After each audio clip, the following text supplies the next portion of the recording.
All right. Well, all right. Here we go on let's see, we're back on a Saturday night. It's a rainy Saturday night here in Atlanta. Yep.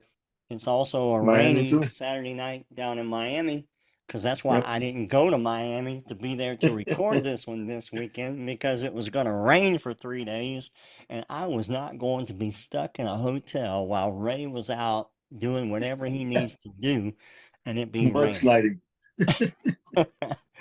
I want to welcome everybody back to lesson number 5 in Galatians, and this I think is going to be an interesting one tonight.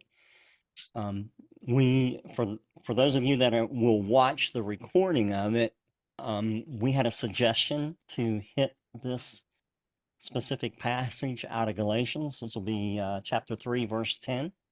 And so, if you want to pull that up to look at it, and then I'm going to turn this over to Mr. Ray, and I'm going to let him get us started. All right. Many blessings, guys. So glad we're all here together to be able to share during this time of holy Torah study, studying the holy words of the Torah and sharing together in this study on Galatians, trying to get behind the scenes of what's going on. As always, guys, we always want to start with dedicating this time of study uh, in the merit of all those of Israel, and during this time, even those from among the nations who are connected to Israel and are praying for her and standing by the Jewish people through this perilous time, very, very troubling time. I saw today, I'm not sure if you guys saw that, there's been rockets once again being shot at Israel. And some of these rockets, this would be a huge problem, okay? Some of these rockets are being aimed at the Al-Aqsa Mosque. So that is where the Temple Mount is, right? They don't really want that, but when I think about it, if they can do this, they will cause so much trouble for the Jewish people by all Muslims in the world. Why? They're going to say that it's the Jewish people who shot that missile or knocked it down with one of their missiles that they tried to knock down the opposing missiles, and they'll end up blaming it on Israel, which would be a horrible thing. It'll be an easy way for others to gang in or to jump in the fight. So we should be praying and meditating on these things. That may Hashem have mercy on the Jewish people who live in Israel and abroad, and may we pray for this world, non-Jews alike. Everyone who's in it for the sake of heaven and for God's good will and good sake. May He help us. These are very troubling times, and so as we move forward with our study today. Last week, I had asked if there was any topic within Galatians, anything troubling. There's a lot of troubling passages within the book of Galatians. Why is that? That is because of the klipa. Klipa is a mental barrier, a husk.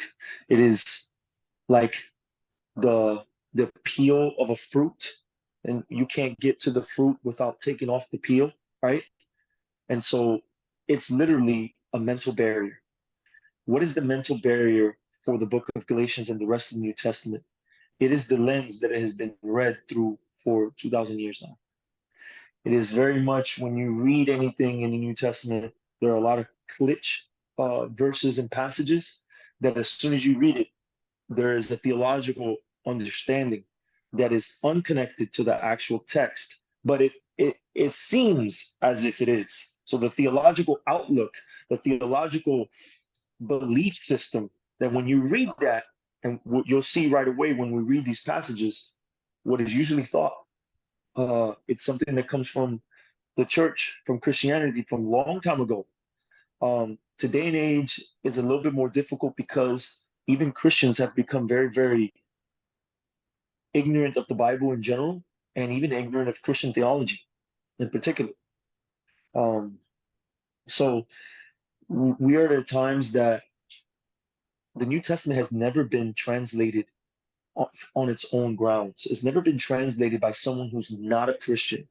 Every last one of the translations that we have is by some major theologian within the Christian church or group of theologians. And those translations don't come without its biases. Um, and so we'll try to read and see what we can grasp from what is being said. So, like I said, Miriam said we should read Galatians 10. I believe it's Galatians 10 through 14. Okay, very, very difficult passages which speak about, Paul talks about the curse of the law. Okay, don't want to translate anything. I know a lot of passages, I mean, there's some like messianic uh, translations that say the Torah, and sometimes it can be accurate, other times it's not accurate because Paul talks about many laws. Okay, he'll talk about the law of faith, he'll talk about the law of death, and he's not always talking about the Torah per se. Um, we could be talking about the law of nature, the law of gravity. Mm-hmm. Context is usually what will give it to us and help us to understand what's being spoken of. The law of faith, is not necessarily talking about the Torah in such context. So I don't know if Mitch can do it for us or someone else. I want to read these passages in Galatians 10, I believe it's to 14. I think it is. Mitch, you want to do us that favor? Or whoever else wants to read it. Let's have somebody else. My voice, y'all heard it 1,000 times. Let's get one of y'all professional Bible There we readers. go. There we go. There If we you could go. do it in the King James version, that would be even better. So, who wants to We do uh it? we could read it, guys. We could read it, and I'll tell you guys when to stop. Whoever's gonna do it. Kara. All right, Anita, you're the birthday girl. Go for it. Okay, Galatians, what, 3? Yes, ma'am. Chapter 3, verses 10, and I'll, And I'll what let you know version you when to want me to stop. do? The ESV is fine. Okay, The English Standard Version is fine. Yeah. let me pull it up. English Standard Version. Okay, let me make sure everybody can hear. Okay. All right. Oh, foolish Galatians, who has bewitched you? It was before your eyes that Jesus Christ was publicly portrayed as crucified. I am so sorry, guys. I am so sorry. That is not it. It's Galatians 3:10. 3:10. I'm so 3:10 sorry. through 14. Sorry. Okay. Sorry. Starting with verse 10. For all who rely on works of the law are under a curse. For it is written, cursed be everyone who does not abide by all things written in the book of the law and do them. Now Yes. evident that no one is justified before God by the law, for the righteous shall live by faith. But the law is not of faith, rather, the one who does them shall live by them. Christ redeemed us from the curse of the law by becoming a curse for us. For it is written, cursed is everyone who is hanged on a tree, so that in Christ Jesus the blessing of Abraham might come to the Gentiles, so that we might receive the promised Spirit through faith. That's it. Right there. Thank you so much, Anita. Appreciate you.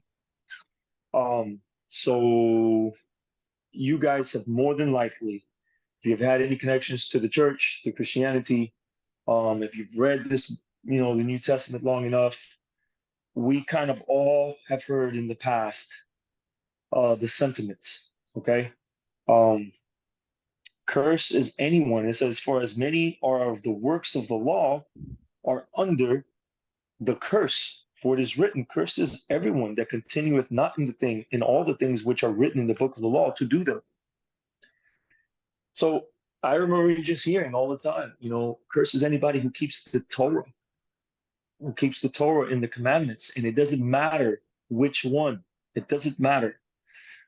Specifically, Christianity would say these things when anybody tried keeping a Sabbath, You try keeping kosher laws.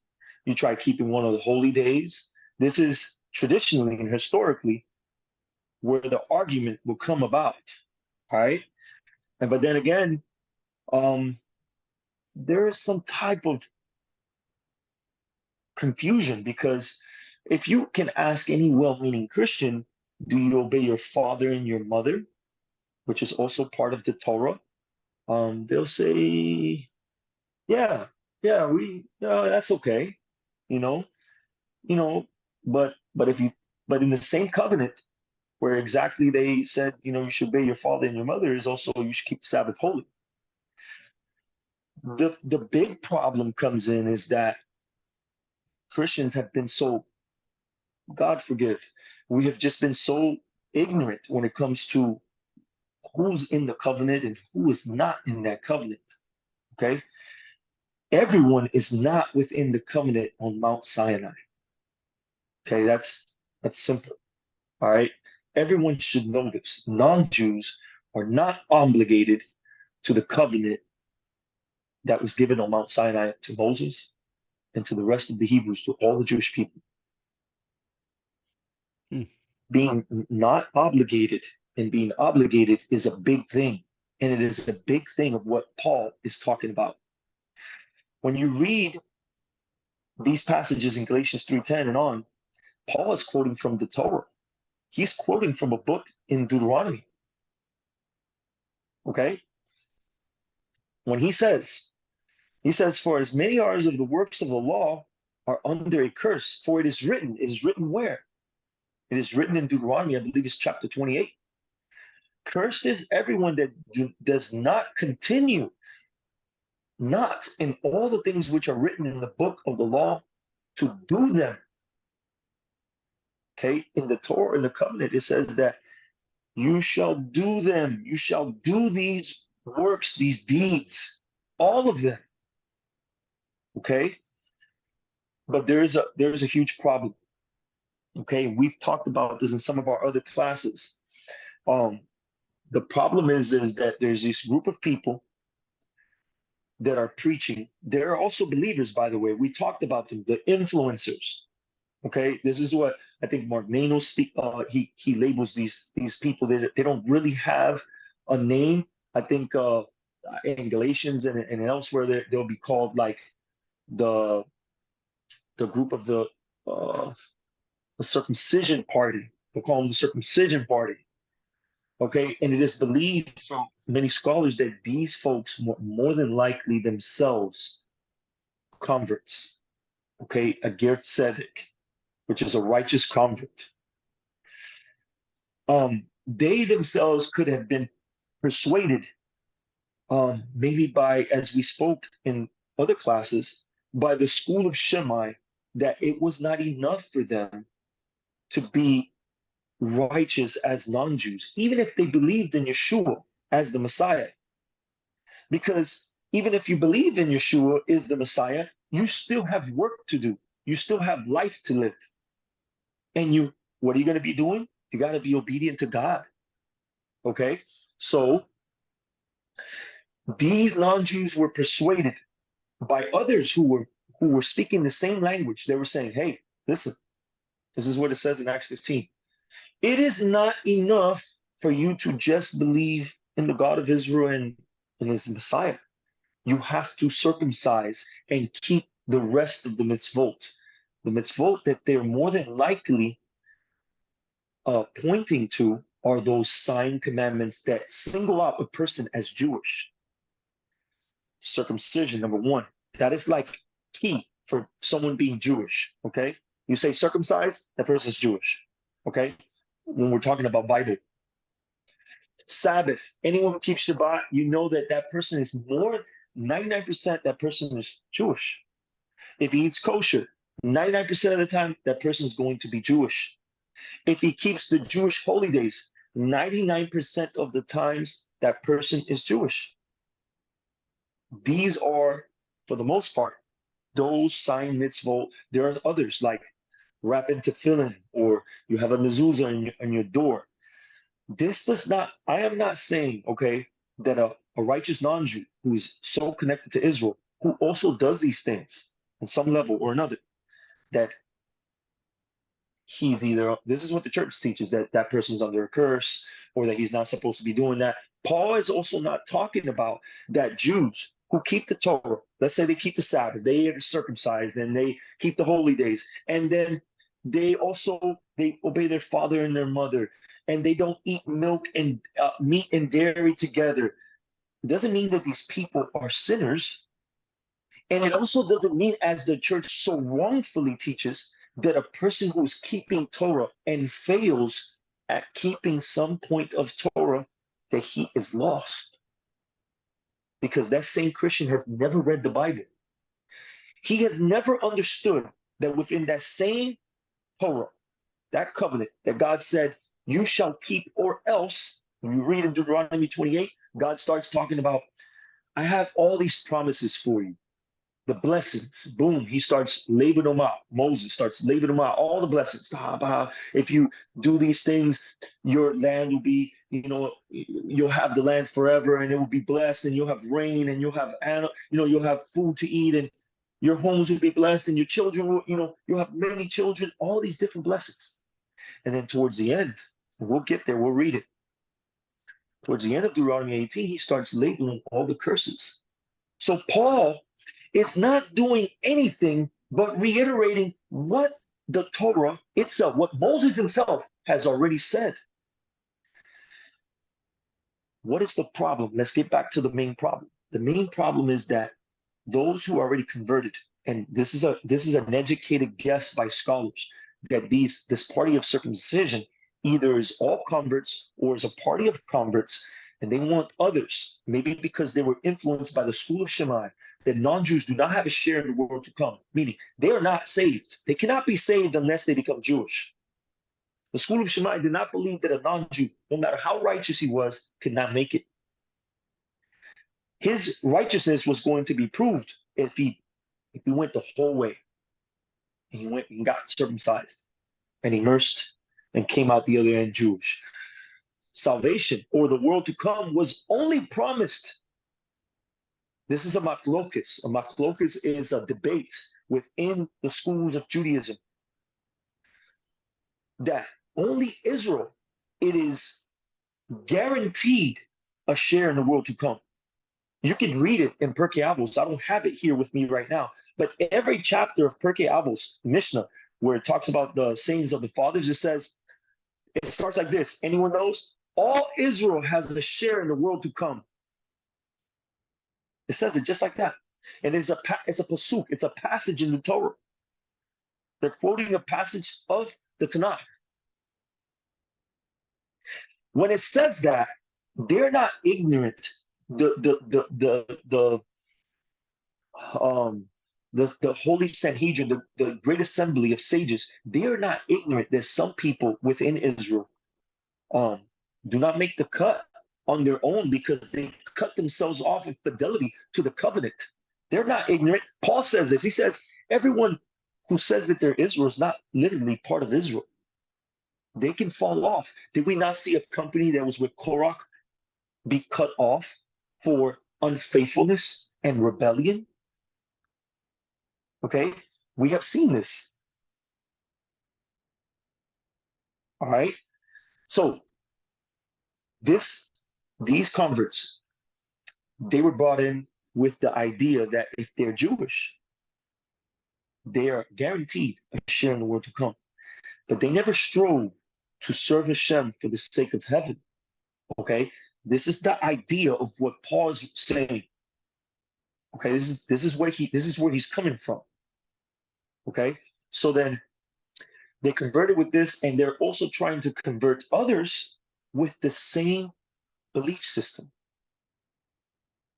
All right, so when Paul says here, let me go back. When he says, for all who are of the works of the law are under a curse, what is he talking about?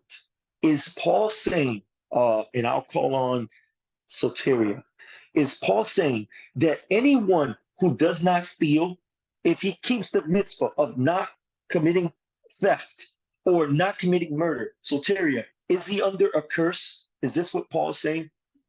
No. Of course not. And if someone obeyed their father and their mother, are they under a curse? No, God forbid, no. of course not. These are all things that are reiterated and commanded under the Sinai covenant to the Jewish people, as well as you should keep the Sabbath holy. You should not commit idolatry. You should not have any other God before me. Okay? Um, keep the holy days. You'll be cut off if you don't keep the Sabbath. You'll be cut off if you don't keep Passovers. So Paul is saying that there are curses as well. You can be cut off if you are obligated to this covenant and you are not keeping it. This is what Paul is saying. So when he says, curses everyone who do not keep the works of the law, Paul is talking about, as we spoke in the other class, he's talking about specific works because there is specific context of what he is talking about.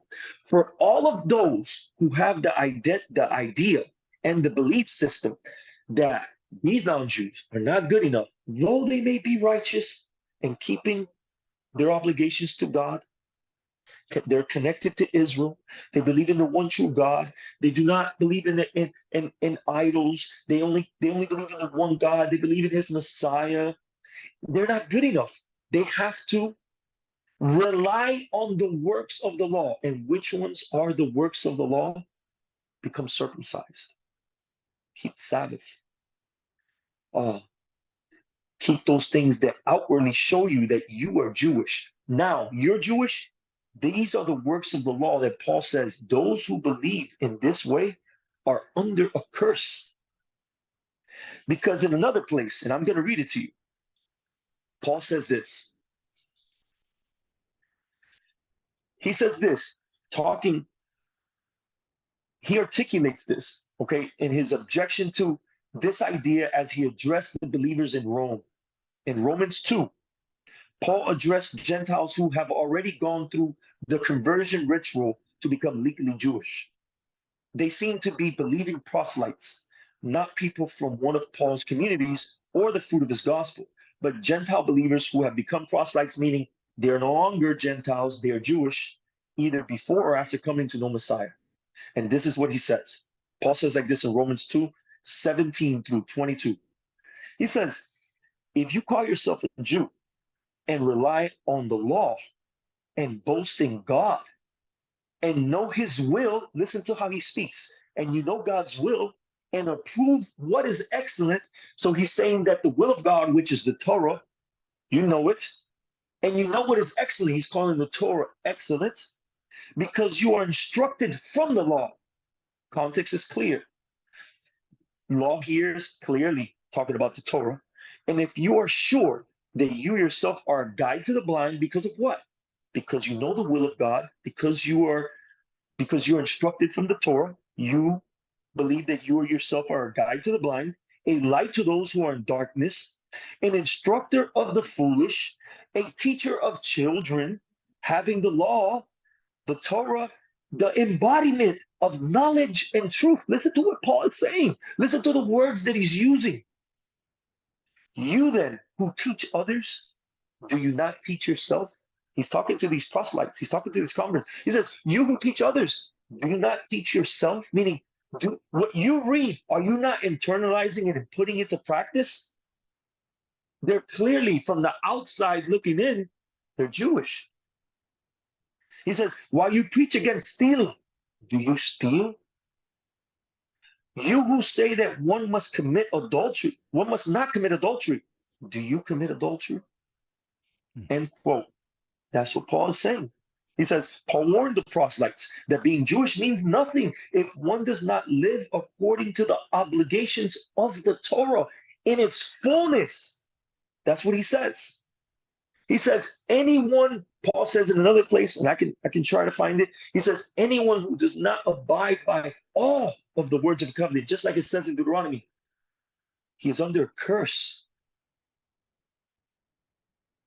I mean, there's a Okay? consequence, Ray. There's a consequence. I mean, it's simply, if you want to simplify it, for those that do go again, I mean, there's a consequence to your actions. Of course. Of And course. and realizing that, it's hard from the Christian lens to understand that concept going that way and realizing there's a consequence there, and it's not that what you read is the how we've always read it when we've read it within the Christian context. Yep, yep. Anyone have any questions up to here? Any questions? Let me check the chat. Whoops. Go back, Ray. Go back. I have one, because it seems like Okay. when you read in Deuteronomy 28, the curses Okay. affect not just individuals, they affect the whole nation of Israel. Great question. Okay. I mean, that's a great question. And it is a truth. It is a truth. God deals with the nation, right, as one, because they're one body. Many times in the Torah, they speak about Israel as one. Yeah. He'll refer to him as her a lot of times. Okay. Uh, it referred to Israel in feminine terms, being an adulteress. Okay. Even if when the prophets like Jeremiah or Isaiah would speak about the children of Israel, and they were getting ready to, they were being warned, and they were at the end, and the leaders were not believing. Does this mean that there was no righteous among her? Yes, there was. There Yeah. were righteous people among the whole of Israel, but God usually deals with, I don't know what's the point limit on where he brings destruction upon them. It's up to God.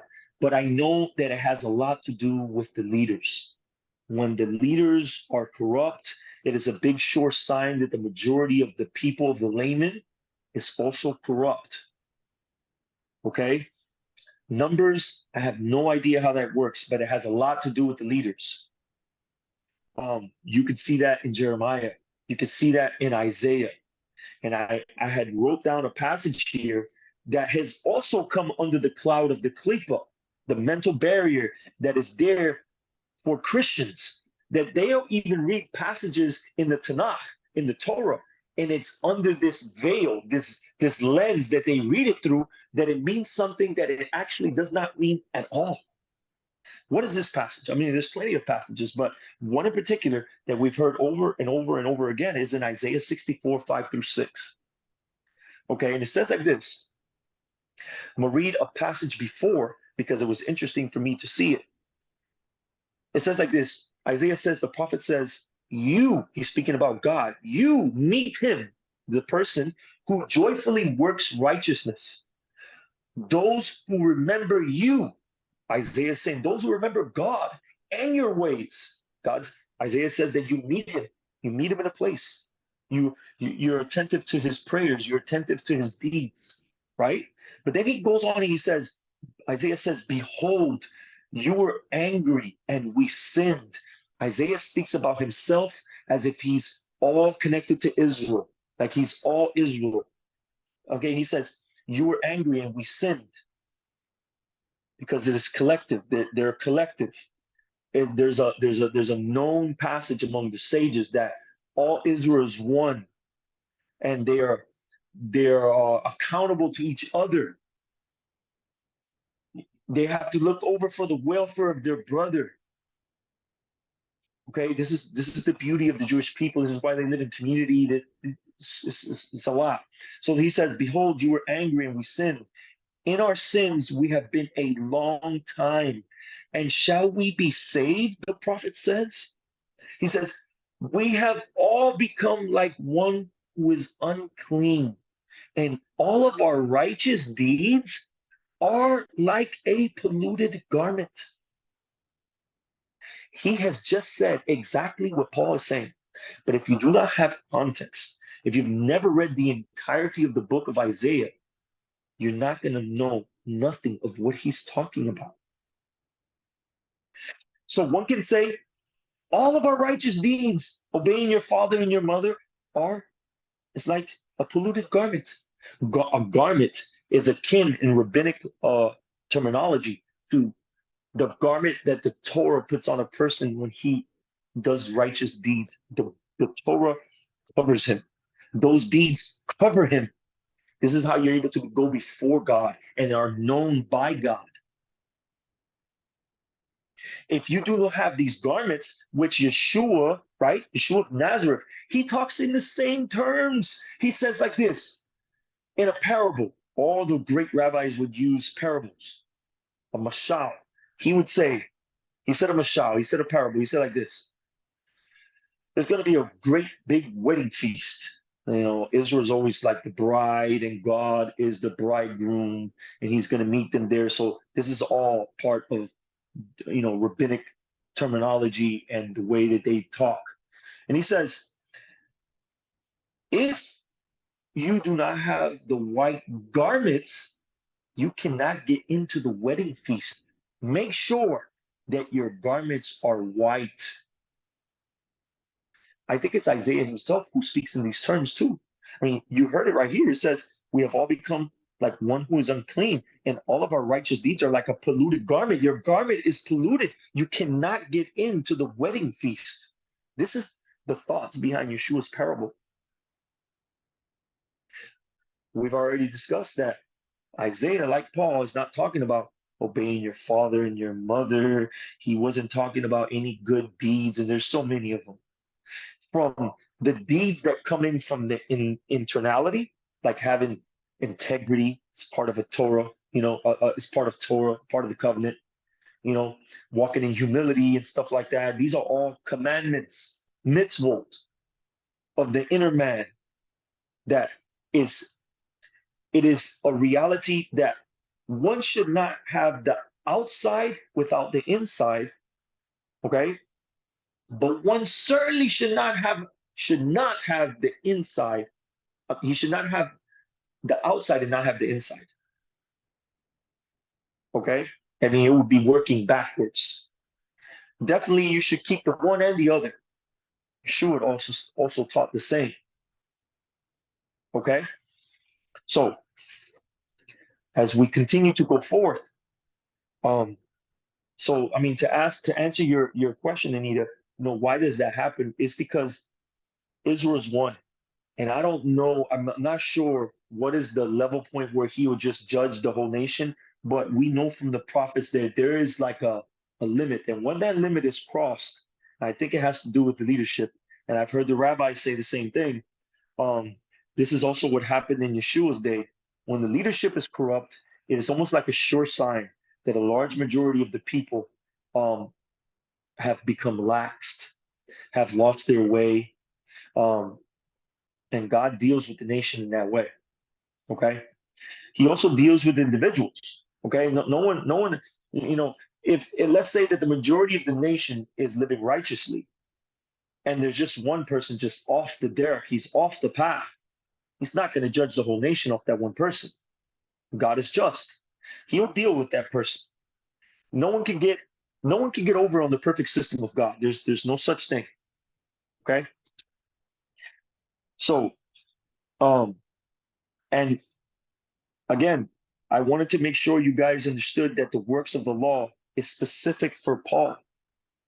He's not talking about so many of the commandments that we know, guys, like honoring your father, honoring father and mother, not stealing, not committing adultery, not murdering, not lying, not bearing false witness on your neighbors, all these things. He's definitely not talking about any of these, but he's not talking about any of the other ones too. So as we continue to read, right, we'll have the passages right in front of me in Galatians. As we continue to read the passages in Galatians, he says, everyone who does not, like these people who are trying to convert just to become Jewish, he's warning them. He's warning these non-Jews. You guys are committing a grave mistake.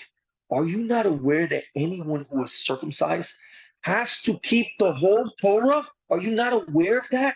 Everything. The inner aspects of the Torah as well as the outside aspects. If you're coming into it just thinking that because you're Jewish, now you're saved, you have fallen under a horrible curse. If you think that just because you're Jewish, you're good, no. Once you become Jewish, you have more responsibility. And We can go right to it. Hey, Ray. Please, Hey, Ray. Rich, read Real quick. Deuteronomy. Yeah, man, real quick. Kira asked, and I think I've heard this before, is the word curse used in the original language in Galatians the same word? Has it been translated literally, or is it an interpretation? And I can't remember if its original intent in the original language had several options to it. Usually both in Hebrew, okay? Both in the Hebrew language and in Greek, okay? English is one of the, I mean, is a language that we speak, and it's kind of like rigid, okay? It's kind of like stiff. Hebrew's definitely not like this. And Greek is also not like this. There are several meanings that kind of like fill up the word, several meanings. And so in the Hebrew, it's like that too. But for sake of argument and for sake of context, in Hebrew, when they're speaking in Deuteronomy and in Greek, the same word is used, a curse. It's a curse. And it is definitely a curse. If we read Deuteronomy, if we read it all the way through, you'll see that it talks about all this. And I think it's good to read. Mitch, look and see if you can get to Deuteronomy 28 real quick and just read it out for us, my brother. You want all of 28, Ray? Is it very long? It has 70 verses, man. Give me a second. Let me get there. That's I was trying to Deuteronomy remember 28, what. right? Let me get there real quick. All righty. Hold on.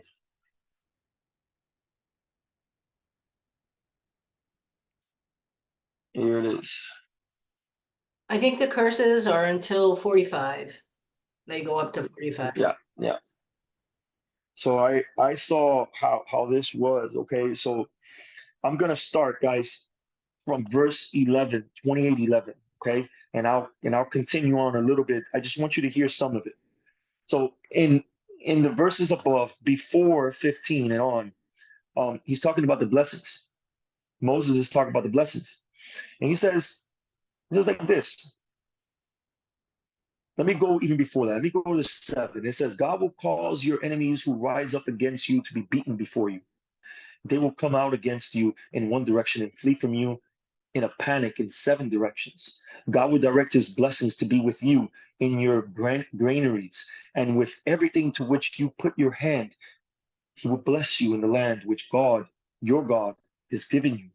God will establish you as his holy people, as he swore to you, if you observe the commandments of God, your God, and walk in his ways. Then all the nations of the earth will see that the name of God is upon you, and they will fear you. Listen to all these blessings. God will grant you a good surplus in the fruit of your womb, the fruit of your livestock, and the fruit of your soil on the land which God swore to your forefathers to give you. God will open up for you his good treasury, the skies, to give your land its rain at the right time and to bless everything you put your hand to. You will lend to many nations, but you will not need to borrow. God will put you at the head and not the tail. You will be only at the top and not at the bottom. All this is if you listen to the commandments of God, your God, which I am commanding you today, being careful to observe them. You must not deviate right or left from all the words I am commanding you today to follow other gods and worship them. So you can clearly see as he's saying all the blessings that there is a but. It's coming. There's a big but that's going to come. And then he starts here in verse 15 and says, what will happen? What will happen is if you do not listen to God, your God, to be careful to observe all his commandments and super rational commands, which I am commanding you this day, then the following curses will come upon you and overtake you. You will be cursed in the city and cursed in the field.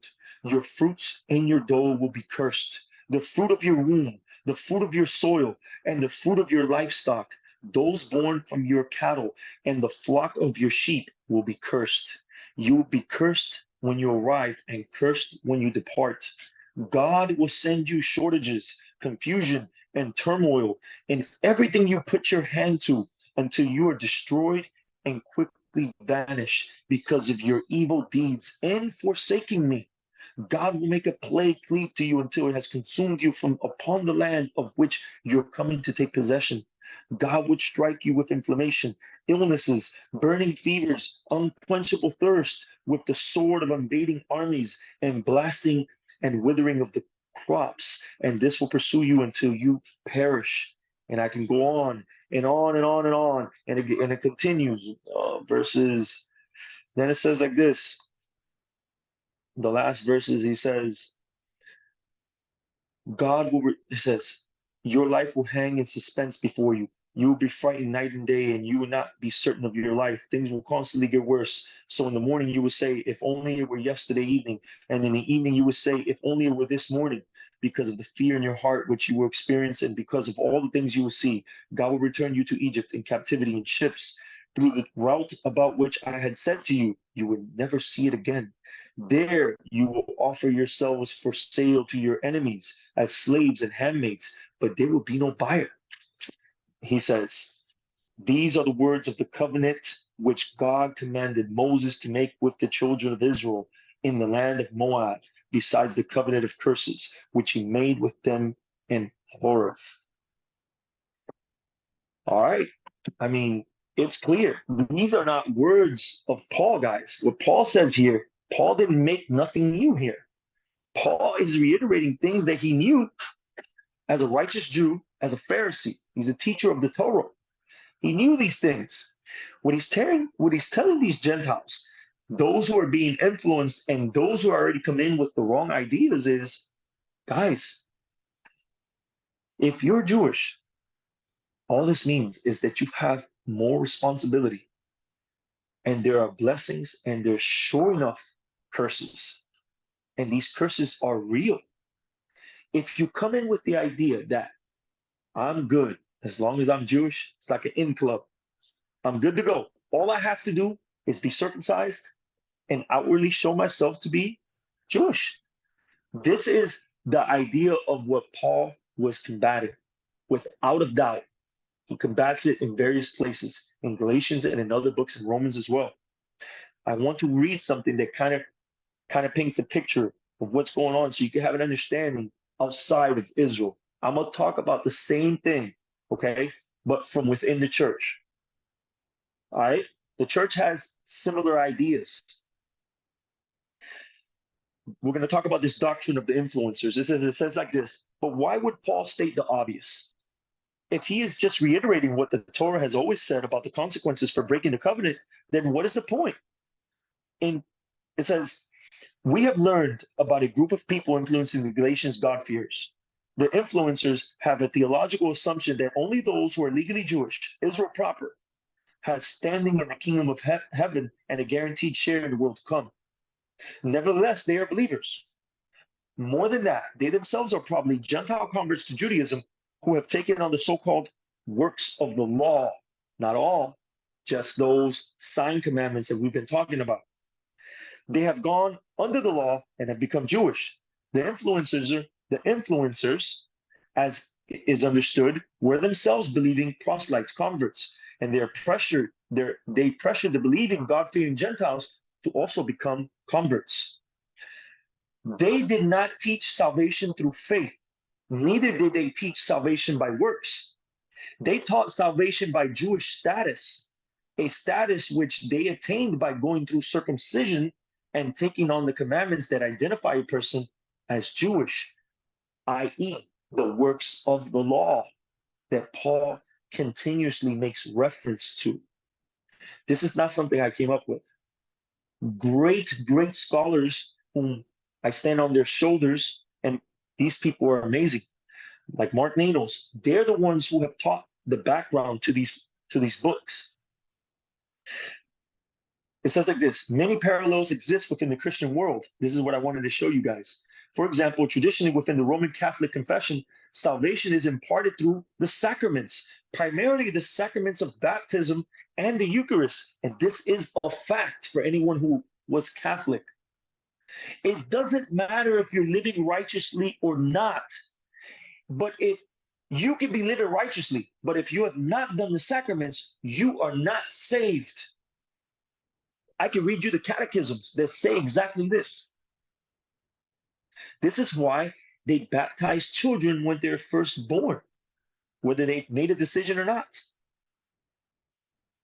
It can come with the idea, and not all Jews believe this, okay? Not all Jews believe this.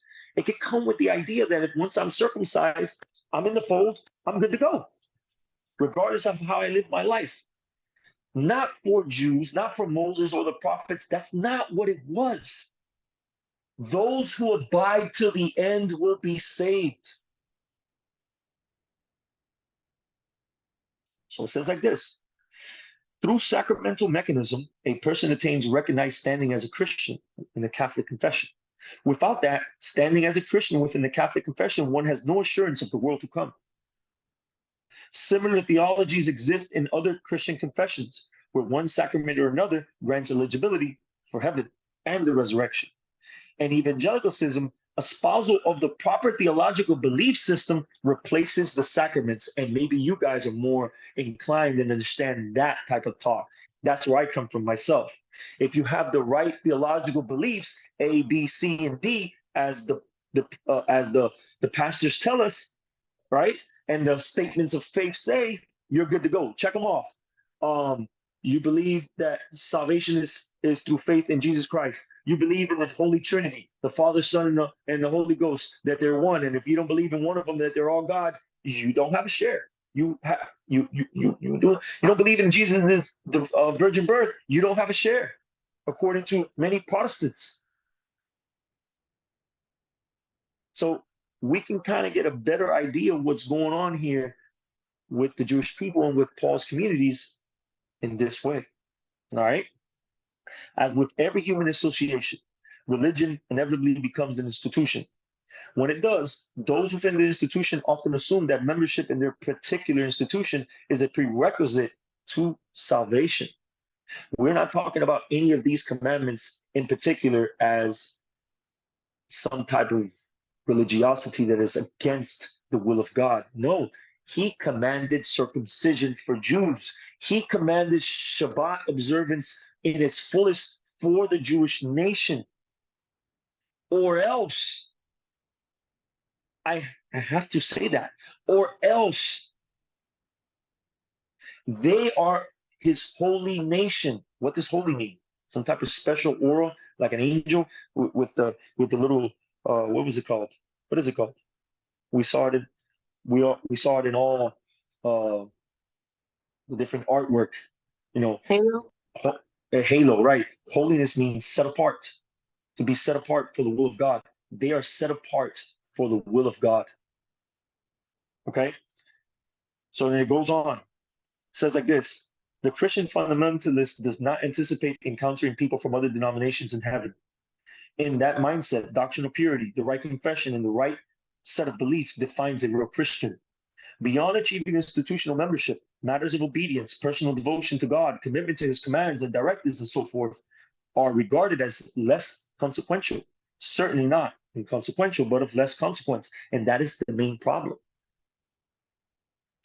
For example, consider the cheap grace which Dietrich Bonhoeffer wrote against in The Cost of Discipleship, his book, which says the idea that once a person is baptized, he is sealed for heaven, regardless of his behavior.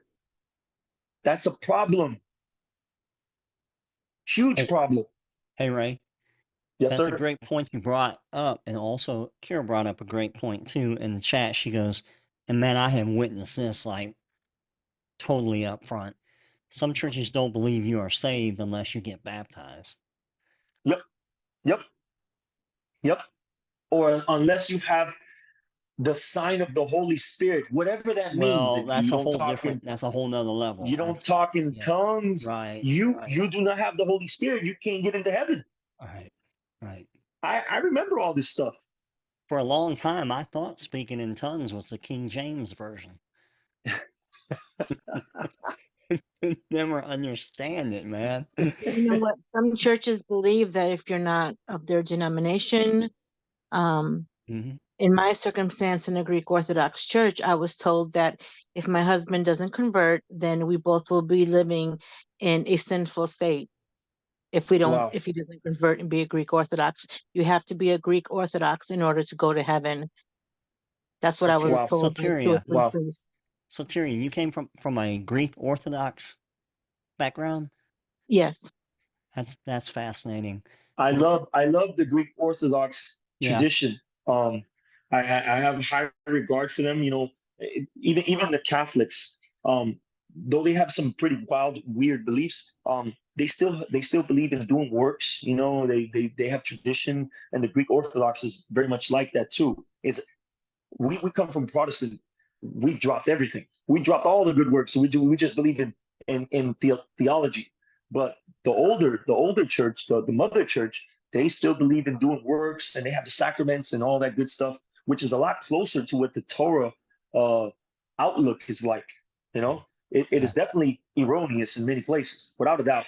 But it's a And the lot Greek closer to the Orthodox system. Church mimics Judaism as far as Yes, they Yes. have a holy priesthood. They Mhm. have what's yes. called the King of Isaiah, where they walk around the table when they get married. There's a lot of traditions and a lot of stuff that has transferred over from Judaism that they totally do.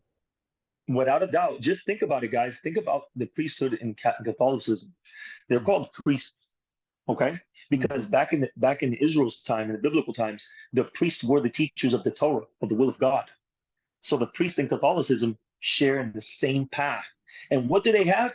They wear kippot, do they not? And they have special dressings. And there's different levels of priesthoods. It's the same thing. They got all this from Israel, but it's supersessionism. They took it for themselves. Mhm. Mhm. They are not Israel proper. They're supposed to be connected or grafted in, still non Jews. These are things that we have to fix. I know we're running out of time, but I wanted to say a few other things. I want to get to a point that we read um, that Paul talks about, he says that he quotes another verse also in Deuteronomy, and I'm going to get there. I'm going to try to get there as fast as possible. That he says that this is why Jesus was cursed and he was hung on a tree. So he took these sins upon himself so that he became a curse. Right? Here's the same curse. He became a curse, and so he has come out the faith has come out to the non-Jewish people. That Yeah. before it wasn't this wide open. Yeah. But he's a curse within Israel, and now the faith has come to the non-Jews. This is kind of what it said. Again, I don't have the passages in front of me, so I can't say them. But listen to this. Paul warned the proselytes that being Jewish means nothing if one does not live according to the obligations of the Torah. He said, circumcision is indeed of value if you obey the law, but if you break the law, your circumcision becomes uncircumcision. Romans 2:25. He Mm. made the same charge against the influencers in Galatia, where he said like this: for even those who are circumcised do not themselves keep the Torah, but they desire to have you circumcised, that they may boast in your what? In your flesh, that you are Jewish. Mm. This is the idea for these people. And if you can remove the klipa, the mental barrier of Christian theology, you can see what Paul's talking about is kosher. Mhm. Just take some context. It takes some history, and you can clearly see what's going on here. These passages are troubling to me, especially if I'm not reviewing consistently. And I read it again, that old release system, that old klipa kind of tried to come before my eyes again. I was telling Mitch, I was like, man, I haven't read these passages in a minute. And when I saw Miriam quoted the last week, I was like, huh? I had to do a lot of reviewing. Yes. Yes. Okay. Those who are circumcised refers to those who have gone through the proselyte conversion ritual and are now confirmed, so to speak. Okay. We've said that they keep Sabbath, they keep, the main things that we're talking about: Sabbaths, holy days, dietary law, tzitzit, tefillin, and mezuzah. These things, they show a person to be Jewish. Now, I want to get to the part. I want to get to this part. So the curse of the law. Right. So, right, when we talk about if you're a Gentile believer and you're observing, um, you're observing whatever you can observe at whatever level, you cannot be under Okay. the curse. You cannot be under the curse of the law. So this is what non-Jews need to understand. Okay. Non-Jews, no matter how righteous they are and how connected they are to Israel, they are not obligated to the whole Torah like Jews. Right. Okay. Right. But I wouldn't recommend to no non-Jew to make up his own observance of the Torah. Understand what I'm saying? Yeah. If you say, I am connected to the Jewish people, and now I want to do more than what I'm obligated, so I want to keep the Sabbath, or I want to keep kosher, Right. do not make up your own way. Right. This is according to the Rambam and other Gedolim, judges of Israel, who have actually touched on these subjects in regards to righteous non-Jews who are so connected to Israel. Talking about specifically the Ger Toshav, a resident alien among them. There's a Rashi that says that a Ger Toshav should keep the Sabbath. He's not Jewish, should keep the Sabbath just like a Jew. There's disagreement, but this is his opinion. Rashi is a great commentator, well respected. It's all talking within the context of the closeness of this non-Jew. I wouldn't recommend to make your own way. I wouldn't recommend someone say, okay, I keep Shabbat, but I keep Shabbat on Wednesday. Right. Don't do that. Or like, Is, sorry, it reminds me of the people that are wearing the tzitzits on their belt loops or their all different colors. yes, It's exactly yes, what you're Thank you. talking. Yes, That's a good exactly, point, Glory. Lori. That's a good yes, point. Exactly. yes, exactly. So if what the Rambam says, if you're going to keep, if a non-Jew, he says he should not be a holy non-Jew who's keeping his commandments as a Noahide. This is his first and foremost outlook, and what he should be doing as his mission is to know the Noahide laws and to make sure that he is on point, keeping all of its details. If he's doing all of that and he wants to do more, he should not be dissuaded if he wants to keep Shabbat, but he should do it according to Masorah, according to the halakha. You're going to keep kosher? Keep kosher according to the halakha. You're going to keep tzitzit? You're going to wear tzitzit? I recommend you do it according to the halakha. Don't make up your own way. Okay? Because listen, I've seen it happen, guys. I've gone to the grocery store. I've done this years past. I've gone to the grocery store on Shabbat, and I have happened to see a Messianic in there. I know he's Messianic because religious Jews don't do that. He's a Messianic. He has a kippah on his head, and he has tzitzit on his. That is a Chalu Hashem. You know what a Chalu Hashem is? A desecration of God's name.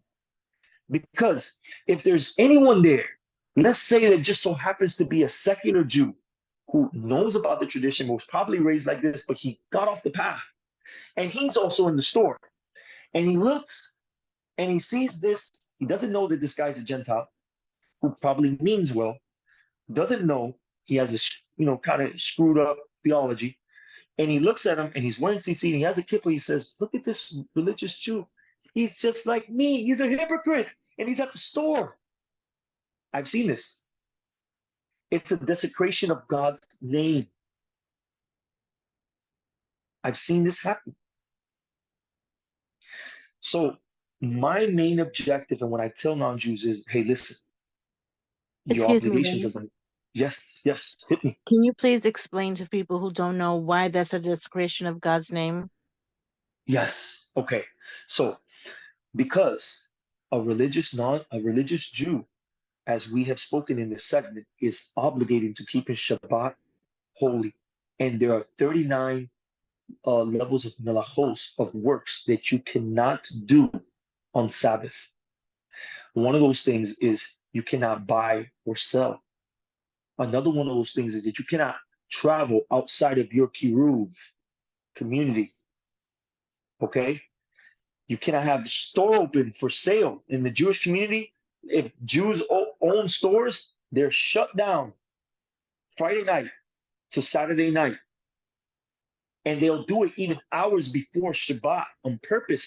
This is called making a fence around the Torah so that they make sure not to break it.